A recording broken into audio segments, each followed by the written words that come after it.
You're tuned in to Ask the Master Auto Technician. Car questions? Get answers right now. Call 850-763-0555. James Auto Center, we fix it right, guaranteed. Beep, beep, beep, beep, yeah. All right, welcome back to our Monday show. This is, if you're watching this, it's going to be January 9th show. We pre-record the show one week in advance. But what we do this is we're here live every morning from 6 to 6:30 right here on WPGX Fox 28.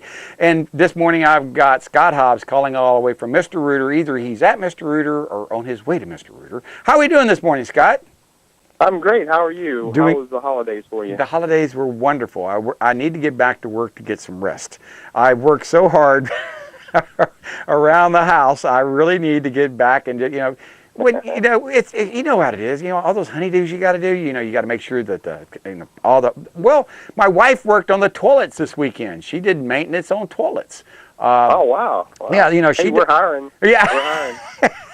Anna Marie, did you hear that? They're hiring over there. But yeah, she did some maintenance. I think I have enough jobs. She does have enough jobs. She did maintenance on some of the toilets. We had a bidet that was leaking on one. She had to change it. They get old. They're plastic. They go away. They're not high quality like the ones you sell. But you can buy these cheap ones out there for $30, $40, and they'll last you 5 or 6 years, and then they go bad, and you have to replace them. But the point is, she did some maintenance like that. I worked on bees, bee yard. I was painting hives and feeding bees and making bee feeders and just being a old man type jobs, which I enjoy doing as I get older. I do. But so what did Mr. Rooter work on this weekend? And I know y'all had a lot of things going on with all the company and people cooking and sinks clogging up and toilets not flushing and septic tanks backing up. So what seemed to be the biggest malfunction during the holidays for y'all? Sure.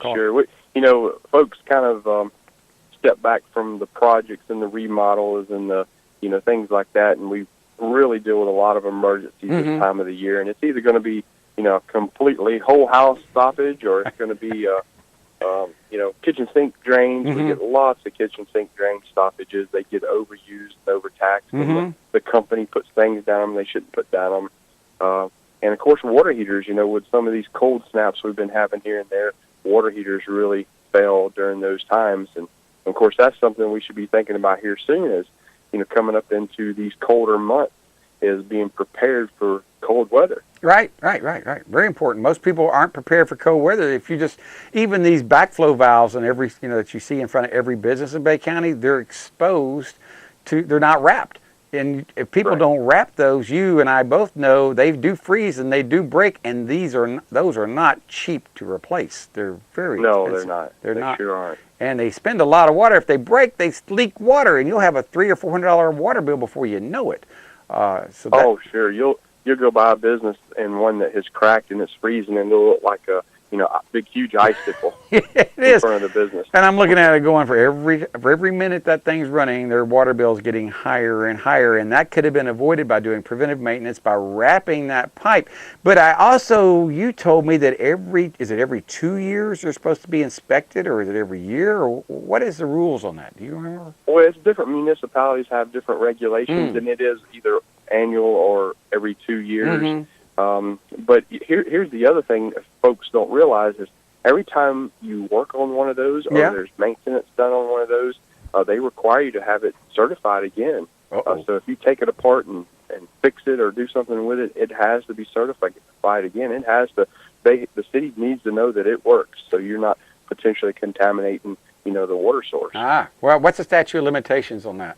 I don't know. Well, we've replaced ours with the new one. Y'all have done one, Mr. Rooter has, but there's been many a times over the years when they first put this out. This was a unfunded mandate. They kind of sent me a little notice. You will put this out, and I went, really? I got to put this out? That was $1,000 to put that out. I went, man, that's a lot of money back. 20 years or 30 years ago when we had to put them out. And they still have to be maintained, and you and I both see them that they really don't get maintained that well, and they do leak, especially when the weather gets cold.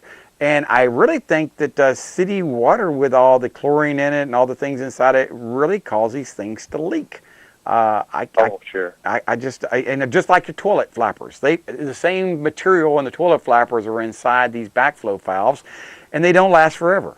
And they require maintenance. What is there anything preventative that people can do to keep their flapper valves or to keep their rubber components in their toilets or in their sinks? Or I don't think there is anything preventative you can do, is there? Oh, well, sure there is. You know, city water has chlorine in the water to protect it, and it's to protect it so that when it gets to you, it's not full of bacteria or some bad disease or something like that. But it's the same concept with the wrapper over your bag of bread. You know, you don't eat the wrapper. No, you don't. So if you put a filtration, like a charcoal type filter, before it comes into your home, it's going to pull that chlorine and a lot of those chemicals out of the water that has an adverse effect on the rubber. If you go to a home that has good well water, that's good clean well water without rust or anything like that, the plumbing components last way longer. You're absolutely right. In the city. A buddy of mine told me he has a water heater that's 25 years old. He lives up there in Youngstown. And he says, I have a 400-foot well out there, and I have the best water you've ever seen, and I have a 25-year-old water heater. And I looked at him and said, you're on borrowed time. If it was me, I'd be getting rid of that sucker tomorrow. And he says, you know, my wife keeps telling me the same thing, but 25 years, because I was talking to him about, you know, he was listening to my show about every 10 years, get rid of your water heater before they blow out on you and flood your house, and replace them with an on-demand water heater, because you save, if I'm not mistaken, do you save money in the long run with an on-demand water heater? Oh, sure you do. Well, it depends on your lifestyle, of course. You know, we first put in our tankless water heater, and my teenage daughters realized they could have unlimited hot showers. Whoops, never mind. I forgot about that. Yes, but once they moved out, then we saved a ton of money. I forgot about that. Right. I saw someone on Facebook this weekend. They were all bent out of shape that a family of two was spending $100 for water and sewer, and they were someplace like I don't know, Chicago, someplace up north. And I didn't have the heart to tell them it's just as high, if not higher, here in Bay County than it is up there. And they were just like, I can't believe a family of two is paying $100 for water. I'm going, well, welcome to Bay County, where the average family pays about $140 for a family of two down here when you put water and sewer and all the things on here. I know I shouldn't say $140. It's about $100 for us too, I think.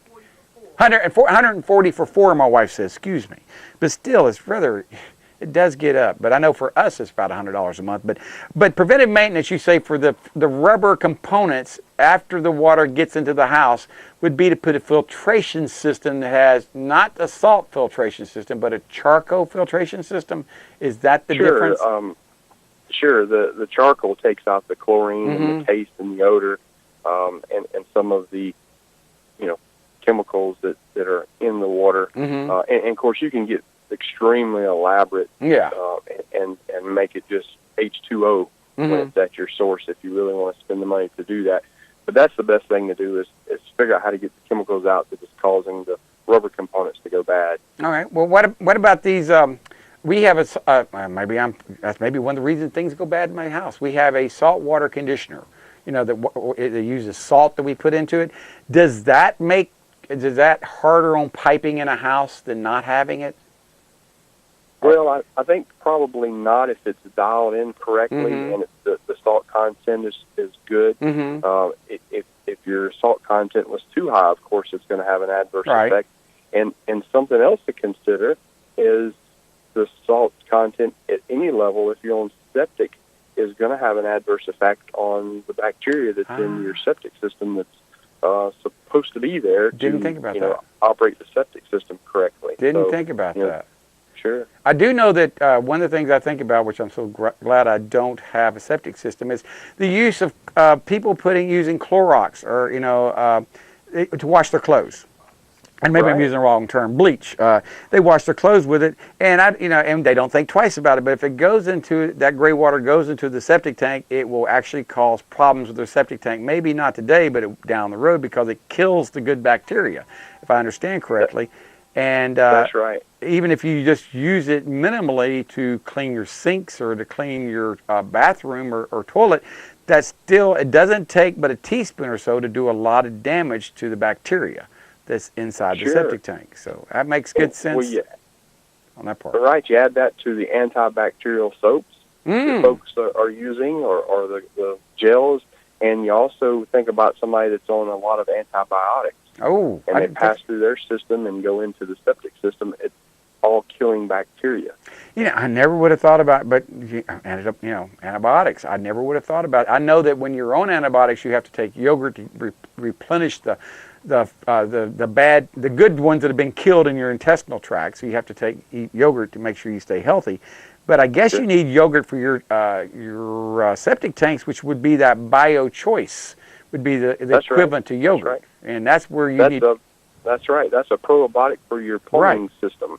I was looking for it over here and I don't see it. I usually have it right here beside me, but I don't see it. It doesn't matter. But the point being is, this is like, and it's not a poison. If you put a teaspoon of Clorox in your mouth, you would know it, and you'd probably poison you. You'd probably have to go to the hospital. But if you put a teaspoon of this stuff in your mouth, it don't taste real good, but it don't do anything to you. But it won't kill you. It's from experience, right? Yes, I've stuck it. I've actually tasted it before. It doesn't have much flavor to it. On a scale of 1 to 10, I give it like a 2 as far as flavor. But I'm not going to go around trying to drink it. But I know that I'd rather put that down my sinks or my toilets to be the good biotics to keep my septic tank or even my drain field that goes to the sanitary sewer out there. I've seen those clog up over the years, just being a homeowner, own several homes. That main 3-inch tube that goes from the house to the street will get as small as, well, instead of it being a 3-inch hole, it'll only be like a 1.5-inch hole, half that size, because it's clogged up with grease. You call it fog. Fats, oils, and grease is what you call it, fog. That's right. And it'll look, it's very odd looking. It'll look almost like white chalk. Yeah. And it's, folks say, well, I don't pour grease down my drain. Well, I agree, but there's going to be residue on your dishes. There's going to be body oils. There's going to be the oils in all the soaps and things that we use, and over time they build up. Well, even when I was in the Navy, I know it sounds hard to believe, my company commander would not let us get just any soap to bathe with. He said, you're going to get Zest. And we said, well, why that, company commander? He said, because Zest does not need any residue on the bathroom fixtures when inspections come. So y'all, my entire company is going to use Zest. So everybody, that's the only time I ever used Zest in my entire life was then during boot camp, because it didn't leave a residue on the mirrors and the fixtures in the bathroom. And I'm sure it's the same thing with the drain fixtures as well. It doesn't leave a residue there. Maybe I'm wrong, but it makes good sense to me. But we couldn't really, he explained to us, this is why you're not going to do it. If you want to pass inspections a lot quicker and not have to do a lot of brass work and cleaning and polishing, use Zest. It wipes clean, it rinses right off, and you don't have all this residual soap scum that can cause problems. Not that I'm promoting that product. I'm just saying I don't have any stock in it. It's just one of the things that I learned when I was a kid, and that applies to what you're talking about now on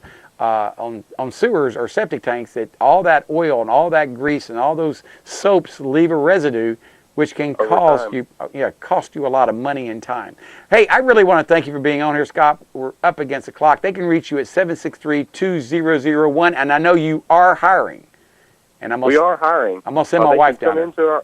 Sure, they can come into our office, or they can go to our website. It's called apply@mrrooter.com, and they can fill out an application there. That sounds wonderful. Straight to me. Sounds wonderful. ApplyMrRooter.com. I'll talk to you next Monday, Scott. Bye-bye, everybody. James Auto Center, we fix it right.